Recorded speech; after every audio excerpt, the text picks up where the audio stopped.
Insta மூலம் புகையிலை பொருட்கள் விற்ற கும்பல் கைது செய்யப்பட்டிருக்கிறார்கள். அண்மை செய்தியாக பார்த்து வருகிறோம். திருச்சுழியில் இன்ஸ்டாகிராம் மூலம் குட்கா புகையிலை பொருட்களை விற்று வந்த கும்பல் கைது செய்யப்பட்டிருக்கிறது. கூடுதல் விவரங்களோடு இணைக்கிறார் செய்தியாளர் அருண்குமார். அருண்குமார், விவரங்கள். வணக்கம். விருதுநகர் மாவட்டம் திருச்சுழி மற்றும் அதனை சுற்றியுள்ள கிராம பகுதிகளில் அதிக அளவில் அரசால் தடை செய்யப்பட்ட புகையிலை பொருட்கள் விற்பனை நடப்பதாக கிடைத்த ரகசிய தகவலை அடுத்து திருச்சுழி டிஎஸ்பி பொன்னரசு தலைமையிலான திருச்சுழி போலீசார் தீவிரமாக வாகன சோதனையில் ஈடுபட்டு வந்தனர். அப்போது நேற்று இரவு அவ்வழியாக ஆட்டோ மற்றும் பின்னால் வந்த காரை மடக்கி அருப்புக்கோட்டையை சேர்ந்த விசாரித்த நடத்தினதில் அருப்புக்கோட்டை அருகே செம்பட்டி கிராமத்தை சேர்ந்த முருகேசன், வடக்கு நத்தம் பகுதியை சேர்ந்த ராஜபூபதி, பொம்மநாயக்கன்பட்டி சேர்ந்த ராஜகோபால் ஆகிய 3 பேரை பிடித்து விசாரித்ததில் அவர்கள் முன்னுக்கும் பின்னாக முரணாக பதிலளித்துள்ளனர். இதனால் சந்தேகமடைந்த போலீசார் அந்த காரில் ஆட்டோவில் இருந்த மூட்டைகளை பிரித்து பார்த்தபோது அதில் அரசால் தடை செய்யப்பட்ட குட்கா மற்றும் புகையிலை பொருட்கள் இருப்பது தெரிய வந்தது. இதனைத் தொடர்ந்து 3 பேரையும் கைது செய்து திருச்சுழி காவல் நிலையம் அழைத்து சென்று விசாரணை நடத்தியதில் பல திடுக்கிடும் தகவல்கள் வெளியானது. இந்த நிலையில் விருதுநகர் மாவட்டத்தில் பெரும்பாலான கிராமப்புறங்களுக்கு இன்ஸ்டாகிராம் மூலம் குறுந்தகவல் அனுப்பப்பட்டு ஒவ்வொரு பகுதிகளுக்கும் வேன், லாரி மூலம் புகையிலை பொருட்கள் விநியோகம், பரிமாற்றம் நடைபெற்றது தெரிய வந்தது.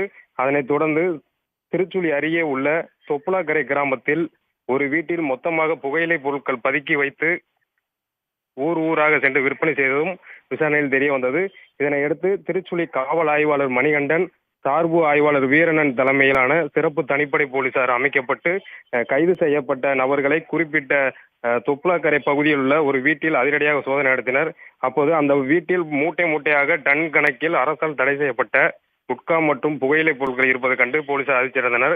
போலீசார் அந்த மொத்த புகையிலை பொருட்களையும் பறிமுதல் செய்து எடை பார்த்ததில் சுமார் 2500 கிலோ புகையிலை இருப்பது தெரிய வந்தது. அதனை கைப்பற்றி காவல் நிலையம் அழைத்து கொண்டு வந்தனர். இதனுடைய மதிப்பு 23 லட்சம் இருக்கும் எனவும் தெரிய வருகிறது. இதனைத் தொடர்ந்து போலீசார் வழக்கு பதிவு செய்யப்பட்டு 4 பேரையும் பறிமுதல் செய்யப்பட்ட புகையிலை பொருட்களையும் வாகனங்களையும் இது பண்ணாங்க.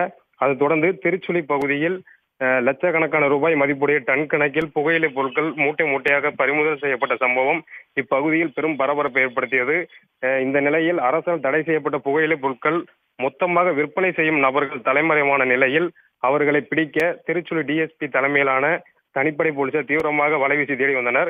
அப்போது போலீசாருக்கு கிடைத்த ரகசிய தகவலின்படி அருப்புக்கோட்டை அருகே தனியார் விடுதியில் சோதனை செய்ததில் சென்னையைச் சேர்ந்த கற்குவேல் மற்றும் கனகலிங்கம் ஆகிய 2 பேரை பிடித்து விசாரித்ததில் தமிழகம் முழுவதும் இவர்கள்தான் பல்வேறு கிராம பகுதிகளில் இன்ஸ்டாகிராம் மூலமாக அரசால் தடை செய்யப்பட்ட புகையிலை பொருட்களை விற்பனை செய்ய வந்தது தெரிய வந்தது.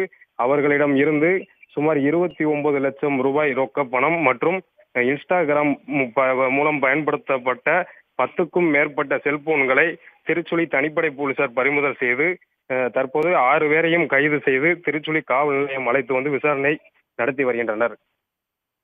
விவரங்களை வழங்கியமைக்கு நன்றி அருண்குமார். உடனுக்குடன் செய்திகளை தெரிந்து கொள்ள சன் நியூஸ் பெல் ஐகானை கிளிக் பண்ணுங்க.